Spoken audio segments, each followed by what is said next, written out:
Hey everyone, welcome back to CryptoCache. Thank you very much for joining me here. I hope you're having an amazing day. We're going to take a quick look at Spell. And typically before we look at, coin, token, something like this, we look at Bitcoin, but I can kind of tell you it's just stuck on stupid, as I like to say. It's kind of working its way down the channel, and we are trending closer to about 47,000 right now, kind of stuck below some strong resistances. So we're going to see what happens tomorrow, but it really needs to close over 50,000. Preferably 55, of course, but 50,000 will take to create a new higher high and potentially a new higher low. Again, bridge that gap when we get there, but that is essentially what's going on. Not much to really note. It's not in great shape right now. Coins like these, on the other hand, are doing all right. They seem like they're pretty much recovering very well. So we'll look at that, of course, and just know not a financial advisor, right? So if you're new to the channel, I just love teaching people how to trade. I have a trading community specifically designed for this purpose. This is my full-time job, and I truly love it. So I hope you can find benefit here today. Maybe consider joining my community. If you want more of a leg up, I'm working on a trading academy, and of course I send out signals for every single trade that I take as well. We got a chat community. It's amazing experience. Couldn't be happier with the group. Everyone's so actually a request from one of my members here. So thank you, Marty, for requesting that I cover this. Now taking a look here at Spell. Here's kind of what's going on. Obviously, we want to work our way down, right? We start with a one-day chart and go from there. So ultimately, I think it's a fairly newer coin. If I'm not mistaken, this is the ICO date. This is the earliest coin I could find, at least for USDT. And this is on OKEx. So just keep in mind, this is a small amount of trading data, only 2 months. I usually don't recommend investing in coins like this that are this new, but a lot of coins have a tendency of taking off very well in the first few months, and this could very well be one of those, okay? So this being a token, also just bear in mind they have a tendency of moving different than the actual coins that they correspond with. So it's always interesting to look at. So let's go ahead and look at some of the normal stuff. We're below the 50-day slip moving average. We are over 50 on the RSI, however. This is actually a very good sign. Basically broke that resistance level, which looks like somewhere in the range of 0.015 was the previous resistance, and we broke through that, which is nice. So all in all, good stuff there. That's more bullish than bearish. Any sense of this imagination. And if we look at also too the moving averages here as well, you can see the 50-day slip moving average working as a strong, nice, healthy support. I mean, look at that guy. That's beautiful. The 200 worked away down, pushed the price action down. Of course, the price is above there. So we've gotten about 12 hours of bullish momentum above the 200. That's excellent news. You can see a rejection, so to speak, though, on the Fibonacci retracement level of 0.016. Basically 1.6 cents is essentially the rejection zone. And then what we want to look at the MACD as well. Just quickly note here, we did have recent convergence, of course. That kind of signals a buy zone here. So had you saw that MACD converging, or set an alert, so to speak, that would effectively have told you about it. Because the MACD convergence on the 4-hour chart is awesome. It's like one of the best indicators you can use for a swing trade. Obviously, you're day trading, different story. I mean, it helps to understand you're in the right direction, right? But if you're just buying low, selling high, kind of casually, then that's a good indication that it's a buy signal because the momentum has shifted from bearish to bullish.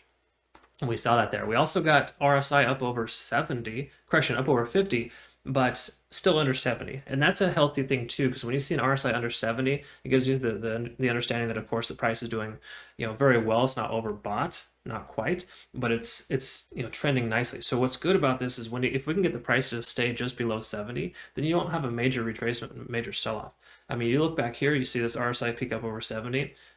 You can see that what happened as a result of that. Granted, December 7th was a different day, of course, but the bottom line is that if you have this overextension, it'll have a tendency of correcting itself. So this being kind of a slower, I wouldn't say correction, but slower rise, then the correction will be less, if that makes any sense. But here's a cool takeaway too. We got a lower lows also, and currently higher highs. So all good things here. The key takeaway is that this next low cannot be lower than this next Fibonacci retracement level of about 1.3 cents. So if it comes back down, the price comes down to 1.4, 1.5, it's all good, that's normal. But it comes down and drops below 1.3, we might be potentially shifting to bearish sentiment, okay? So that's ultimately what we're looking for. So good stuff there, though. I really like everything I see so far. How about the Ichimoku cloud? We've got conversion line over the baseline, and the lagging span is free and clear. We see this a lot right now, as a matter of fact.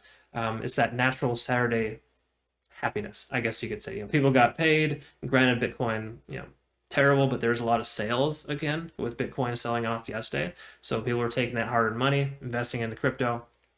investing and basically taking that total market dominance away from Bitcoin and putting it into altcoins, which is healthy. That's a good thing. We want that to happen ultimately. Meanwhile, we do want Bitcoin to increase because it's a catalyst for a lot of price action. But when we see this type of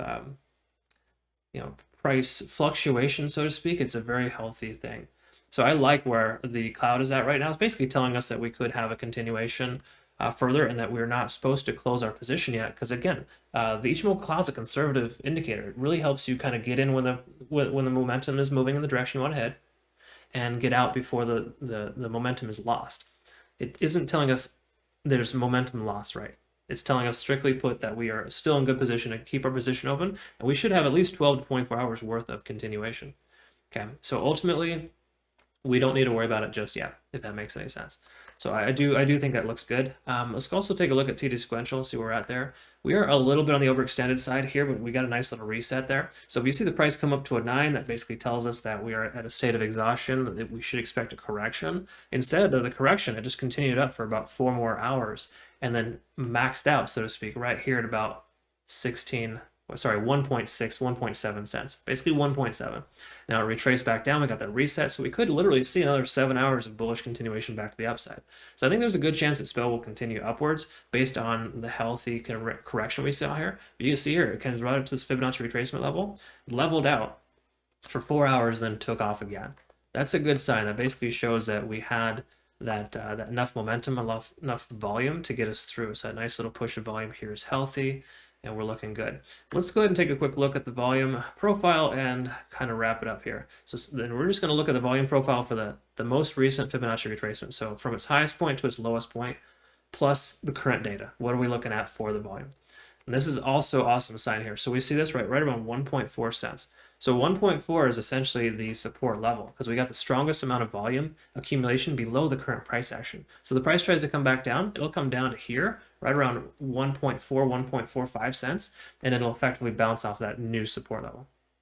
And the fact that it's broken above is very, very healthy. So not only we have a nice continuation and healthy, bullish pattern, we've also got, enough time left on the 4-hour candlesticks to essentially allow us to continue upwards. We probably just want to see another 5 to 10 hours of consolidation before it breaks to the upside. It would be nice if it would just kind of consolidate it in the channel right now between 1.5 and 1.62, and then it legged up after it gets a moment to breathe, right? That's ultimately what we want to do. And being good at trading isn't necessarily, always buying low and buying high. It's figuring out when to get out and, maximize your gains, so to speak, right? Because you're always going to take losses.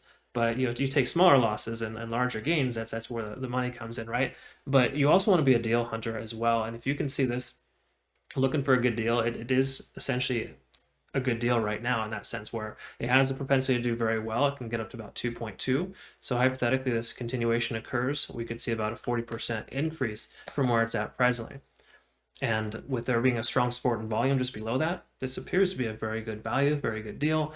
Just keep this in mind, okay? This is the one thing you need to understand because it has been susceptible to Bitcoin's behavior. Look at the one-day chart, the way that it's moving. Yes, it's fairly independent in certain ways. It's also codependent in the sense of success. We have a strong sell-off from Bitcoin. We're going to have a strong sell-off from SPEL. This is the main reason why I'm kind of putting swing trades, or not necessarily swing trades, those are still open for my community, but my short-term day tradings where I have tighter stop losses in place, because Bitcoin being so, I guess, volatile right now, not quite breaking that downward channel, until we have some kind of confirmation from Bitcoin that's kind of pulled its head successfully from its ass, then we're going to have cases in point where SPEL, Luna's, Maddox, all the great coins are going to be diminished as soon as that happens, right? So just bear in mind, we could see a strong decrease from SPEL if Bitcoin decides it wants to do that. Okay, so we just got to be real with that. So again, that's going to be temporary. Bitcoin is not always going to be on the downside. What goes down must come up. Think about a flotation device. If you ever try to hold something underwater, it's just going to come up eventually. That's how coins are too. The market, etc. It always has its ebbs and flows. Right now, we're in a larger ebb than a flow, but Bitcoin will eventually surpass and come back up, right? So again, just some friendly advice and things, something to think about. But ultimately, that's what we're looking at here. I say we are looking good. Better case scenario here for SPEL, I would say, because it took it roughly took it 4 days to increase approximately, was that about 30? Oh, that's actually 55%. So 55% increase in the last 4 days. So we're going to see that same amount of travel, that same amount of distance to the upside here, to get us to the extra 30, 35%. Then, we could see that in the next 4 days. So I would say Spell has a chance to break its all-time high, or the most recent high, rather. I don't think that's the all-time high. No, that's not. That's just the most recent high. So to get past this December 7th, it will probably break that within the next 4 days. So Spell has a good chance of getting there again. Okay. Again, just got to pay attention to Bitcoin. Bitcoin dumps lower than 45,000. We're going to be in a world of hurt. And Spell could very well be a coin that's damaged by that, or a token essentially. So I hope you understand that. Just proceed with caution, and I would keep your stop losses loose because there's got to be some fluctuation in the near future. It's just the way it works with crypto. So hope you found benefit again. If you're not currently a community member, of course, consider subscribing before the rates increase next month.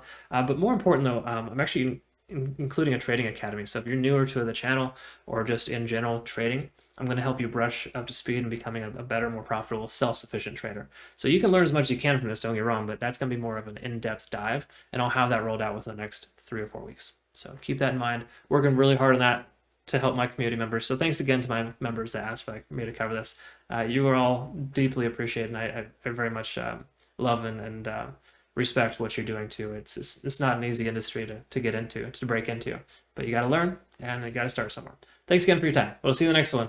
Have a good rest of your day. Goodbye.